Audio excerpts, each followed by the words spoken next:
درانه کتونکو السلام علیکم. زه محمد سلمان همدرد د حق غږ پښتو چینل خبري لنډیز کې ستاسو کوربه اوس تاسو پام را اړوم د مهمو خبرونو لنډیز ته. سعودي عربستان ویلي طالبان ته پکار ده چې له جګړې لاس په سر سي او د سولې لاره خپله کړي. د افغانستان لپاره د سعودي عربستان سفیر د بهرنیو چارو وزیر سهاني فاطمه سره کتلي او ډاډ یې ورکړی وي چې دوی له افغان سولې سره همکاري او مرستو ته تیار دي.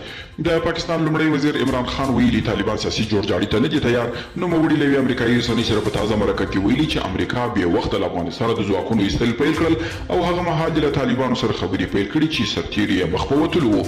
مسیر ورځپاڼې لیکي ډېری افغانان د جګړې د شدت د کوکړوالي له کبله خپلې راتلونکي ته اندېښمن دي. له افغانستانه د ټولو بهرنیو ځواکونو وتلو له اعلان سره جوخت د هېواد په نږدې ټولو ولایتونو کې جګړې او نښتې شدیدې شوې او زرګونه کورنۍ د خپلو سیمو پرېښودو ته اړ شوي دي. او د ناټو سرمنشي ینس سټولټنبرګ ویلي په دې روان وضعیت افغانان تر بل هر وخت زیات سیاسي جوړجاړي ته اړتیا لري.